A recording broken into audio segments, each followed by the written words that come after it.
Good morning, everyone. Bonjour à tous. So we are going to begin our session. This session related to showcases by the consortia. So the topic will be from needs assessment to services utilization and end users testimonial. So for this session, we will need your feedback regarding the service you received during this GMS program project. So we are going to begin this session. Donc, comme je l'ai dit tantôt, nous allons commencer cette session qui a trait un peu au témoignage des différents utilisateurs des produits GMS. Quand on dit service, un service c'est quoi? En fait, un service c'est une aide qu'on fait à quelqu'un, des informations, ça peut être des informations, ça peut être des outils qu'on donne à quelqu'un ou à quelque chose pour l'aider à atteindre des buts. Un but, généralement, qu'on cherche à être noble. C'est dans le cadre de ce projet, de ce programme GMS, les consortiums ont beaucoup travaillé. Il y a eu des produits qui ont été élaborés, des services ont été mis au point et ces services ont été donnés à des utilisateurs. Ce sont ces différents utilisateurs qui sont là sur place qui vont nous dire, faire le feedback, l'utilité de ces services, leur satisfaction, mais aussi quelle sera leur proposition pour l'amélioration de ces services pour la seconde phase de GMS. Donc, sans plus tarder, je vais donner la parole, je commencerai par le fond pour venir juste au monsieur qui est à côté. Donc, je donne la parole à la SICOS. Pris par le temps, je vais essayer de chronométrer. Soyez concis dans vos réponses pour qu'on puisse terminer cette session dans l'heure qui est impartie. Georges, vous avez la parole, s'il vous plaît. Un usager dont le micro n'est passé pas, je disais que je suis ici devant le directeur de la SICOS. Nous avons élaboré plusieurs produits, mais de manière spéciale. Il y a un produit qui est utilisé à grande échelle par les armateurs. Donc, je suis ici pour introduire un des armateurs, utilisateur de l'application smartphone qui a été développée dans le cadre du projet GMS, afin qu'il puisse nous parler de leur activité depuis l'utilisation de cette application. Donc, j'inviterai l'armateur Amédée, qui est venu pour donner son témoignage, à passer prendre la place. Merci. Donc, après Georges, on donne la parole à l'armateur pour qu'il nous fasse le point sur les services. Vous pouvez aller de l'autre côté. Donc, rapidement, donnez-nous votre appréciation sur le service que vous avez reçu dans le cadre de ce programme GMS. Merci. Je félicite d'abord je félicite l'organisation de cette activité. Moi, je suis M. Amédée Nzeyoka, General Manager de la société PNT SARL, Pyramid Nze Trading. Je suis armateur. Et ici, je suis venu à double titre. Bien qu'étant armateur, je suis en même temps le président de la Corporation des armateurs dans la République démocratique du Congo.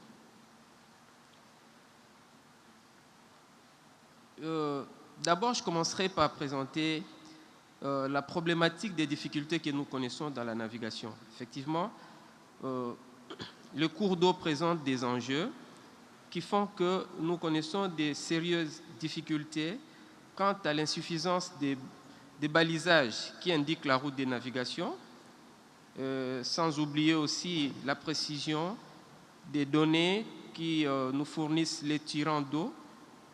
Et ces données-là sont devenues presque caduques et les tirants d'eau souffrent aussi des effets induits des changements climatiques qui font que les tirants d'eau sont devenus trop bas et ça nous pose des difficultés. C'est ainsi qu'en son temps, nous avons jadis apporté nos difficultés en les adressant à la SICOS, qui est l'institution régionale ayant les mandats de la promotion de la navigation de la navigation intérieure dans le bassin du Congo. Entre autres revendications, nous avions sollicité de la SICOS qu'il fasse un plaidoyer pour la suppression des barrières physiques et non physiques, entendez, les tracasseries policières, administratives et autres. Nous avons demandé aussi à la SICOS de nous appuyer par des innovations technologiques du type prévision de la hauteur d'eau pour la navigation et les renforcements des capacités du personnel navigant. La SICOS nous a accompagnés effectivement dans un projet de lutte contre les tracasseries avec comme résultat l'obtention auprès des différents pouvoirs de la région de dispositions et arrêtés, dispositions réglementaires et arrêtés qui ont fait que les tracasseries policières et les barrières puissent être sensiblement diminuées, sans oublier les pratiques illégales. Pour la deuxième réclamation, s'agissant de l'innovation technologique, la SICOS nous a fourni des prévisions d'étiage au cours du projet MSD et MSA, et ça nous a beaucoup aidé. La SICOS, avec les États membres, ont mis en place l'école de la navigation pour les métiers de la navigation intérieure basée à Kinshasa, où notre personnel reçoit continuellement une formation continue et des sessions de mise à niveau. Au début du projet GMS, nous avons été associés dans toutes les étapes qui ont abouti à la conception du produit qui vient de révolutionner notre secteur. J'ai parlé de l'application smartphone. Avec cette application, nous sommes capables aujourd'hui de naviguer sans difficulté par rapport au balisage ainsi que les tirants d'eau, avec comme impact la réduction du temps de voyage, une navigation sécurisée, l'accroissement de la rentabilité économique et sans oublier la facilité à la planification. Parce que lorsque nous avons des données, ces informations nous permettent de planifier aussi sérieusement nos voyages. Donc, il est vrai que vous êtes, GMS Africa, vous êtes un peu humble quand je vous entends parler. Vous donnez l'impression que vous n'êtes pas encore arrivé à faire quelque chose. Mais pour nous qui avons reçu ce produit, c'est un pas de géant parce que ça nous épargne des difficultés énormes qu'on avait. Ça nous tire vraiment de ce chemin de la croix. Pour nous, quand le bateau naviguait, on avait à tout moment des soucis, on était stressé. Mais avec cet outil de navigation qui a été mis à notre disposition, vraiment, à ce moment, nous pouvons prétendre que la navigation devient aisée. Et c'est l'opportunité pour nous de vous jeter les fleurs.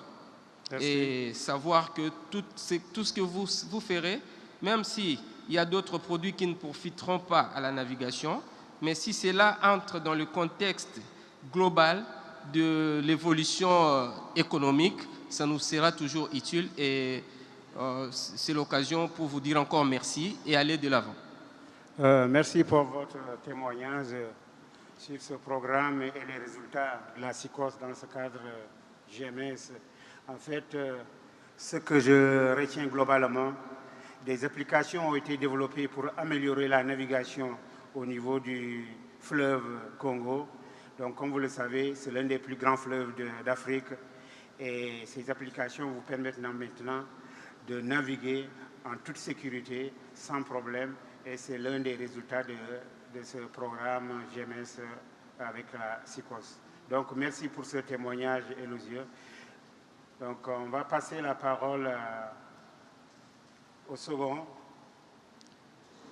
juste au monsieur qui est à ta droite, pour nous faire la présentation, le témoignage sur le programme GMS en Africa et les résultats auxquels... Ah oui, le CSE, M. Foster. M. Foster du CSE. Je ne vois pas le CSE. Après, vous lui donnez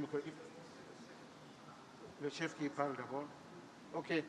On passe la parole au CSE, le Centre de suivi écologique, qui est un centre de référence aussi en Afrique, et particulièrement en Afrique de l'Ouest. Ils ont fait beaucoup de travaux et dans le cadre du consortium, on a vu les résultats. C'est des résultats qui me semblent très pertinents. Mais on va passer la parole à leurs représentants ici, les end-users, pour qu'ils nous fassent un témoignage sur le travail qui a été effectué par le consortium dirigé par le Centre de suivi écologique. Monsieur, vous avez la parole. Mister, you have a floor. Who is representing you? So go ahead, you have a floor. Merci bien. Je suis le chef du village Assini. Je me nomme Nana Tano Edmond. Micro.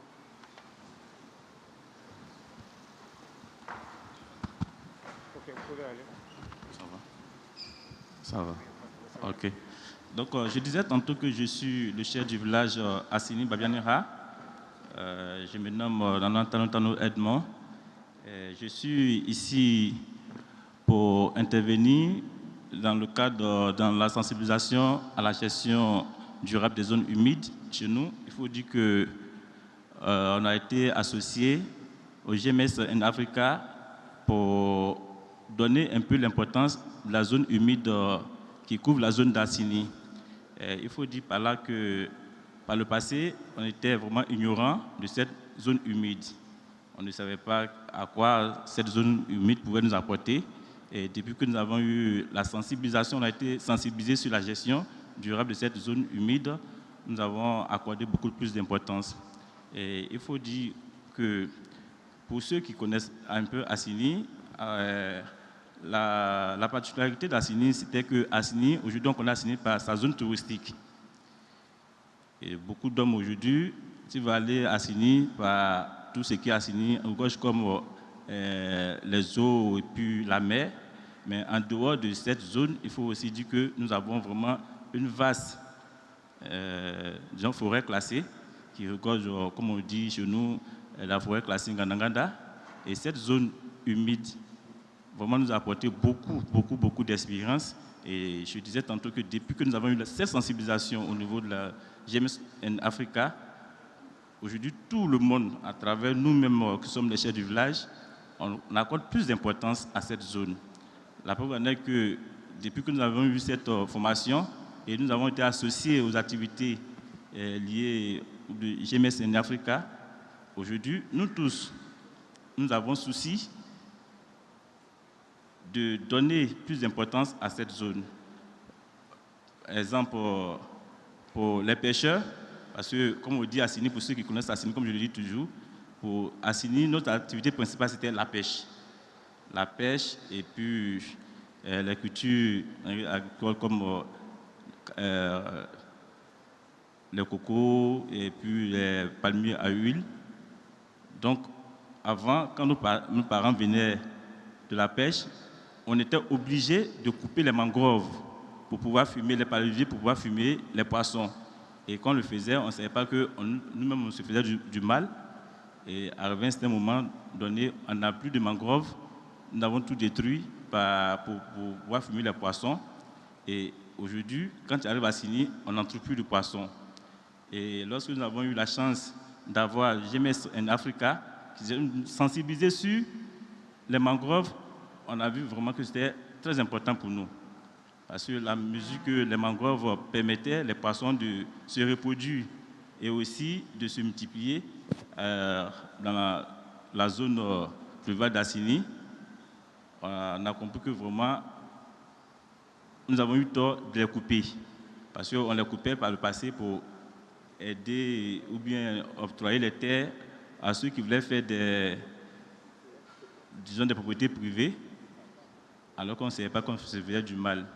Et depuis que nous avons eu cette formation sur la sensibilisation et la gestion durable des zones humides, aujourd'hui, nous lançons l'appel au GMS in Africa de nous aider à plus sensibiliser nos parents et aussi les touristes qui viennent à Assini pour pouvoir reboiser encore plus davantage les mangroves.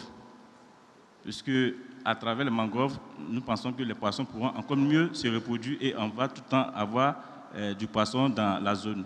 En tout cas, en ce qui nous concerne, nous avons eu plus d'applications avec le GMS in Africa sur la pêche. Parce qu'à travers ces applications, nous avons appris à moderniser un peu la pêche. À travers cela aussi, nous avons appris avec nos mamans et nos jeunes femmes qui se sont mis en coopérative pour former comment reboiser les mangroves et comment aussi planter, avoir des cultures telles que la tomate, les piments au niveau des zones humides. Donc je pense que sur ça, on a été bénéfique d'avoir le GMS in Africa qui sont venus sensibiliser sur cette zone humide. Comme je le disais par le passé, on ne connaissait pas l'importance.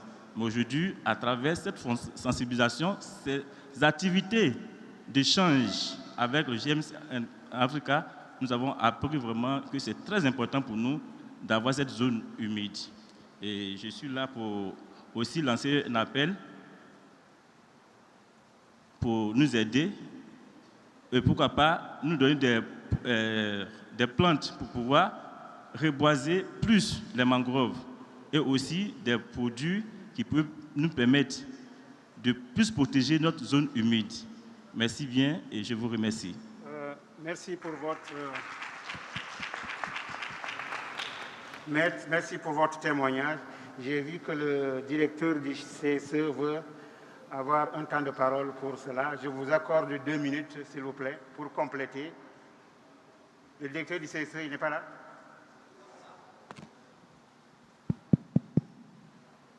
Vous avez la parole. Yeah, just wanted to add to So what you have 2 minutes to complete his speech.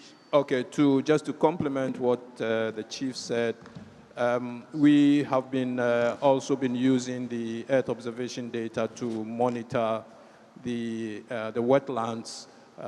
One of the key stakeholders, as you well know, are the communities around the wetlands.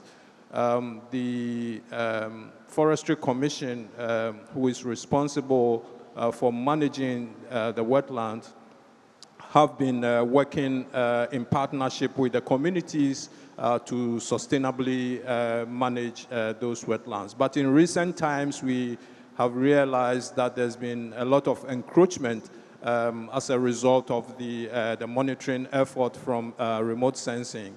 And so we drew the attention of the Forestry Commission. They didn't have the tools, the necessary tools to do the monitoring of the extensive area, and so we drew their attention. They didn't have information, and so from the satellite imagery, we were able to provide them some encroachment areas that have been encroached, and also provided them some information with drone footage to identify the exact areas that were being encroached. And so this helped them to engage with the communities. And so now there is a very good partnership between the Forestry Commission and also the communities that live around the wetland. And so from that day on, there has been this fruitful engagement. And so the communities are now working together with the Forestry Commission, and advocacy is going on, sensitization is going on, so they can sustainably use the resource. Thank you. Okay, thank you for your intervention. So, je vais applaudir. OK, pour être dans le temps, nous allons continuer. So, I will have, you see, I have here on paper, I can show you how many minutes remain for your intervention. I want to be on the, yeah. If you see 2 minutes, you remain 2 minutes for your intervention. OK? OK, nous allons continuer notre session. I am going to give the floor to Saisia. Thank you. Go ahead. Thank you. Hi, good morning, everyone. Sivas Govender from the CSR. And as you know, I definitely don't represent the community that benefits, but I'm here to represent them. So CSR is the lead of the Marco South Consortium. And as you're aware, there's 3 services, which are marine and maritime, aquaculture and fisheries, and coastal services. From the marine and maritime, we work on ship trafficking. And typically, the beneficiaries are government entities, especially in defense intelligence, a cluster looking at illegal fishing, illegal importation, drug trafficking. So because it's at a government level, it deals with national to local government. And most of the systems are behind a firewall and protected because of the issues with international policing. The next service and application under Marine and Maritime is Sea Rescue, where we work with the National Sea Rescue Institute and the South African Weather Services, essentially to protect citizens. South Africa and Southern Africa has a very high amount of tourists and a lot of small vessels as well, but essentially to assist in saving more lives. So a simple mantra is that we want to spend less time on searching and more time on rescuing. And through the GMS in Africa program and the Sentinel data, we have created tools that now can pinpoint and save human beings' lives, either people that are swimming or people that have fallen over vessels much quicker. And it's a product that we want to expand in the next phase. In terms of the next area in terms of services, which is coastal services, we look at coral bleaching, and many of the countries in our region have an issue with the coral bleaching. So it's essentially focusing the user community, our planners, research institutes, local government, wildlife, and mainly tourism agencies, because as you know, people like to go out to tourist sites with the coral bleaching. And we're looking at vulnerability and risks going forward. And then the water quality, we work with the private sector consortium, and I think that's one of the biggest success stories of GMS in Africa, mandating partnerships with other organizations, especially private sector, and African private sector companies. We work with a company called Sinolakes, who focus on water quality issues, mainly inland, but they've expanded it to 8 sites in, around Africa, where we're looking at chlorophyll hay, cyanobacteria vegetation, and this product supports some of the other products that we have. In the other service on aquaculture and fisheries, we have aquaculture support, where the aquaculture farms, the commercial farming companies are supported, and the Ministry of Environment, essentially to warn about red tide and then the harmful algal bloom, but essentially then firstly to warn citizens not to, for example, eat fish and rock lobster that wash onto the shore because they're actually toxic. So citizens see these fishes that come ashore, they eat them, but they don't actually realize that they're actually toxic because of harmful algal bloom. And it also allows these aquaculture farms to pull up their nets and save their catch. So there's a massive economic benefit. The last application is the one that I really want to talk about today, is our partnership with Abelobi. Abelobi is a non-profit organization focusing on servicing the aquaculture farmers, mainly in Southern Africa.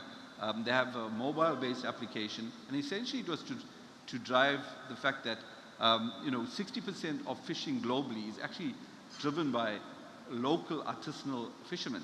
But even though they're responsible for 60% of the catch, in terms of what they actually get for the fish they catch, is minuscule.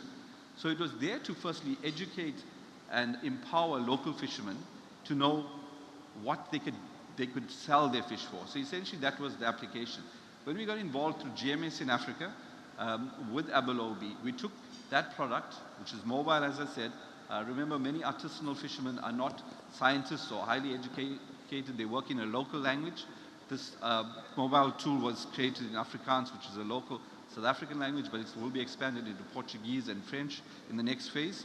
But essentially mobile-based. And what we did through GMS in Africa, we added chlorophyll, sea state, and weather warnings from our other applications. This is a cross-pollination and cross-fertilization of other services. So in addition to, for fishermen knowing when to go out and do so safely, for example, saving on the cost of diesel, they also, as I mentioned, can do so safely where the weather won't allow them to be involved in, their small vessels toppling over in rough seas.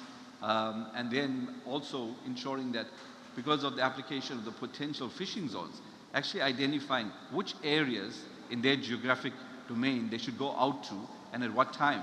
So it saves them time, it saves them money, it puts them in low risks in terms of injury or death.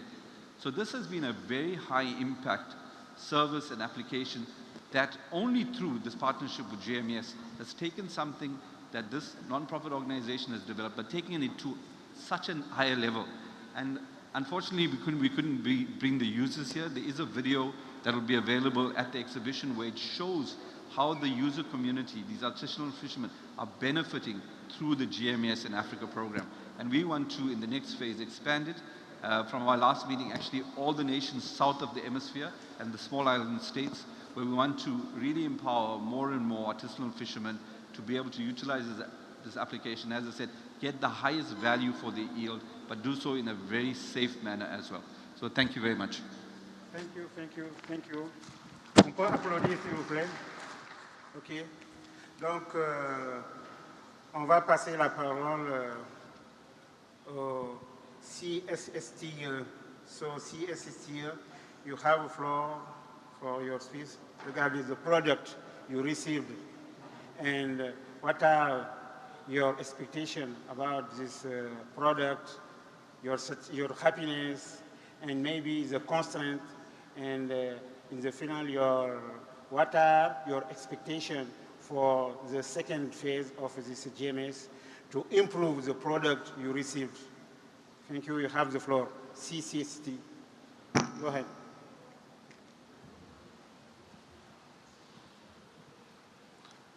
Bonjour à tous. Merci pour la parole. Oui, c'est français. OK. Je me nomme Baga Amédé du Burkina Faso. Il faut dire que la mise en œuvre du projet GMS au niveau du Burkina Faso, il y a eu 2 ministères qui ont bénéficié de l'accompagnement. Il s'agit du ministère de l'eau et le ministère en charge de l'agriculture. Le projet a pu accompagner ces 2 ministères dans la réalisation de leurs stratégies et de leurs actions, notamment certaines actions comme la mise en place des systèmes d'alerte et de crues et de prévention des catastrophes. Il y a également l'étude et la surveillance du régime des eaux superficielles. On a également l'organisation de prévision, la modélisation et l'annonce des crues au niveau national. On peut noter également, comme action stratégique au niveau du ministère de l'eau, la gestion de la base des données hydrologiques et le suivi et la gestion des activités agricoles au niveau du ministère en charge de l'agriculture. Au niveau du projet GMS, nous avons eu à développer un certain nombre de produits. On a la base de données géospatiales des événements d'inondation. On a également développé une application de collecte des données en rapport avec les inondations, un outil dénommé Flow Reporter Application. Nous avons également développé un modèle pour la prévision des crues qui se réalise ou bien qui donne les informations à travers des SMS. Nous avons eu également dans le cadre de ce projet GMS, le renforcement des capacités, notamment en matière de drones, de l'installation des stations et stations, de la modélisation et d'acquisition des images sentinelles. Également, nous avons eu à évaluer et à gérer les dommages causés par les inondations lors des formations que nous avons reçues au cours de ce projet. En matière de capitalisation par rapport à ces produits, il faut dire que nous avons eu à utiliser ces outils pour la mise en œuvre des projets de suivi et de gestion des ressources en eau dans le domaine de l'agriculture. Également, nous avons établi et géré des bases de données géospatiales sur les zones humides au niveau de l'agriculture au Burkina Faso. Comme perspective, nous souhaiterons que la deuxième phase du projet nous accompagne pour que nous puissions aider nos décideurs politiques dans la mise en œuvre du développement politique. Nous voulons également les outils que nous avons développés, notamment le Flow River Application, tester ces applications à travers des collectes de données sur le terrain. Nous voulons également que la deuxième phase du projet nous aide à établir des cas de risque et des plans d'urgence grâce à la lettre SMS que nous avons développée.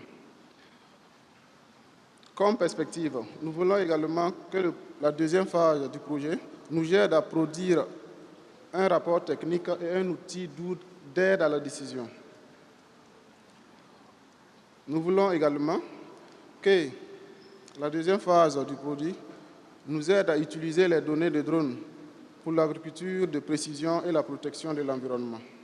Pour finir, les modèles que nous avons eu à développer lors de nos différentes formations, nous voulons affiner ces modèles pour pouvoir, avec les données terrain que nous avons collectées.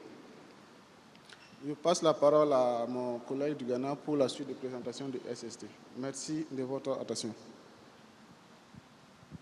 Yeah. Thank you very much.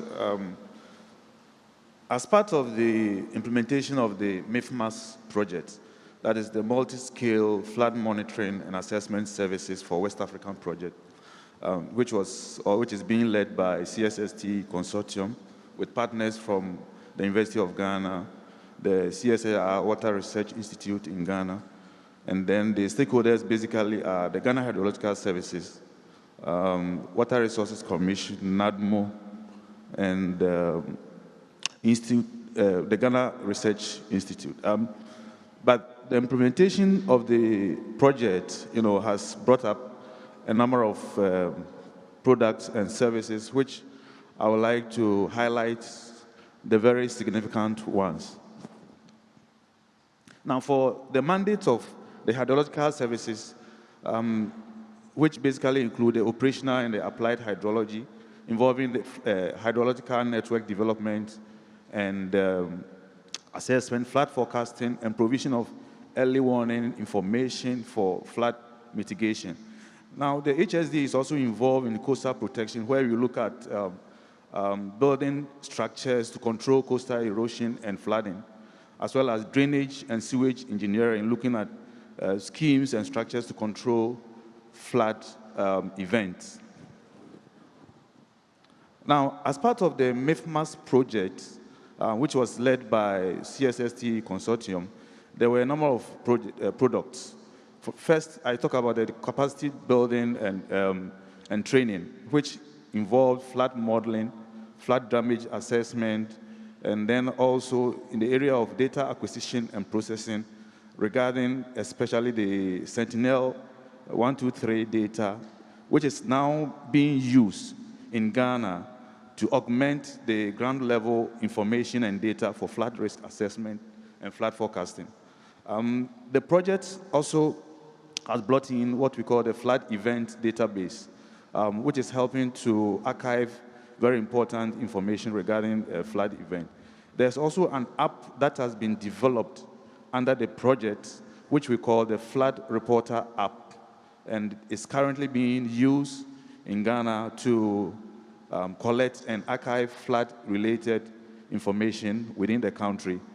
Before then, we never had such a tool, and so monitoring flood had been a problem, and trying to get information that provide speedy access to flood-related information. So this app is really very useful in Ghana.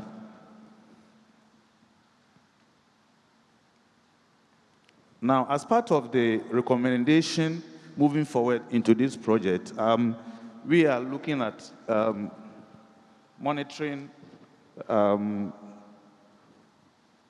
groundwater levels, as part of the application of remote sensing and data.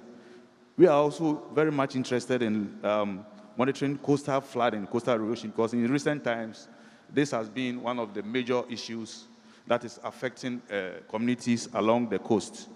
And then water quality is also a major issue, which we are of the view that moving forward into the project, the second phase will have to look at these recommendations that is coming from the stakeholders. So thank you very much for your attention. On applaudit un peu le présentateur, s'il vous plaît.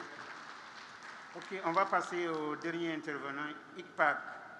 So ICPAC, you have a floor to present your product you received from consortium, your feedback, and your expectation for the next phase of GMS.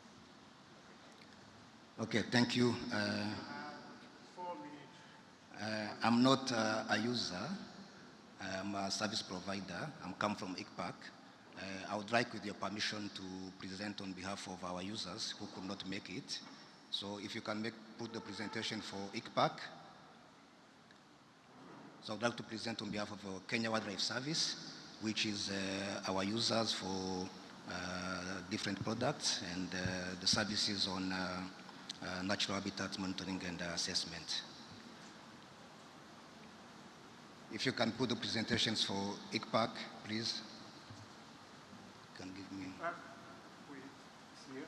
Yes, Shamila.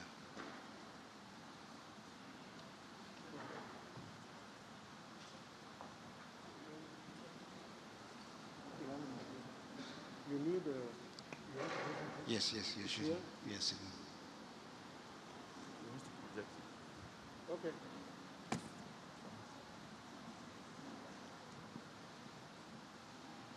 Please go ahead. Give me the remote. I did not have it.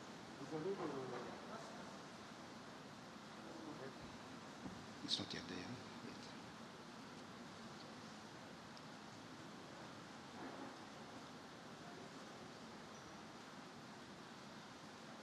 Technical problem, I see.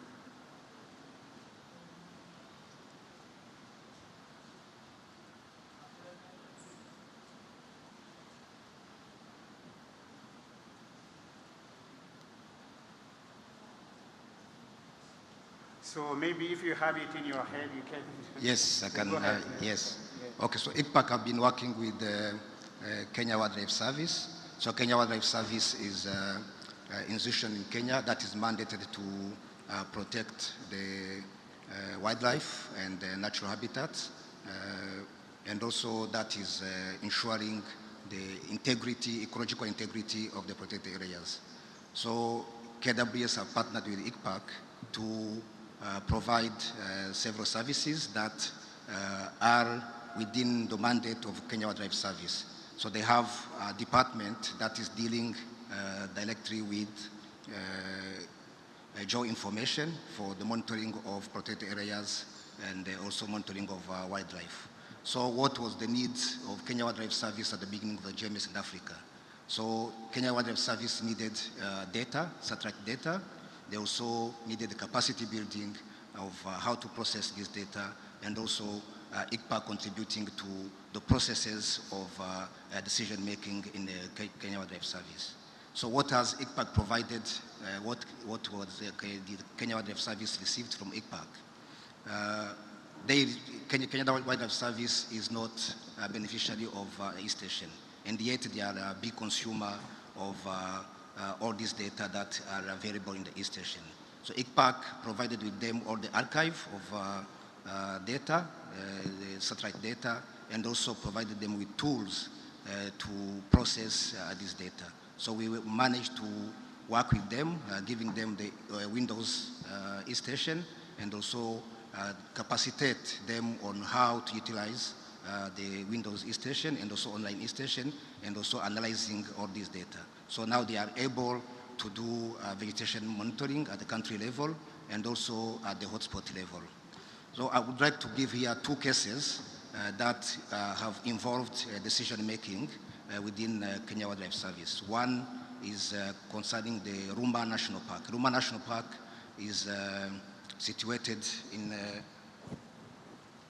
Western Kenya in a very populated area. So we have in this park endangered species, around antelopes, which now are less than 50 in the whole of Kenya.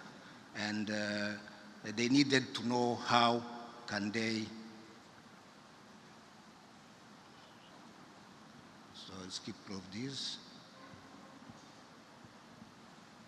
Yeah, so as part of analysis of GMS and Africa data and the products that were given, so they were able to develop species recovery and action plan for the lone antelopes, developing vegetation maps, also land cover change maps for Rumba. So these species was endangered because of different pressures that are at the park. One is encroachment, the other is poaching, predatory, but also bush encroachment.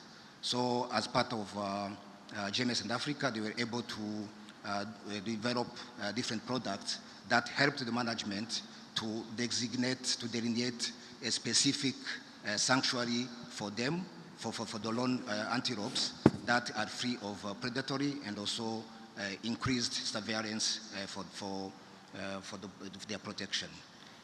A second case that I would like to give is the EO data helping in the species relocation. So last year, Kenya Wildlife Service contacted us, but we worked together with them on they wanted to translocate buffaloes from one park, Nakuru Lake National Park, to Tsavo National Park. So Kenya Wildlife Service assessed the vegetation biomass and rainfall patterns from the point of origin to point of destination, and this helped the management to take decisions on the time of the allocation. So at the time that we were giving the information, that time was around August, and the decision was delayed because the conditions were not favorable for translocation at that time. So I'd like to stop there. Thank you. Thank you, IPAC, for your intervention. Donc, comme vous le voyez, on vient de terminer cette première partie de cette session qui a trait au feedback des différents utilisateurs. Et comme vous l'avez vu, toutes les thématiques ont été abordées. Des thématiques allant de la pêche, aux zones humides, à l'agriculture. Donc, vous voyez, les produits de GMS dans le cadre de ce programme sont très utiles. Et on a vu à travers le témoignage que ces produits sont en train d'être utilisés. Et on a vu aussi la satisfaction des différents utilisateurs de ces produits. Et aussi, ils ont émis certaines idées, certaines recommandations pour améliorer ces produits.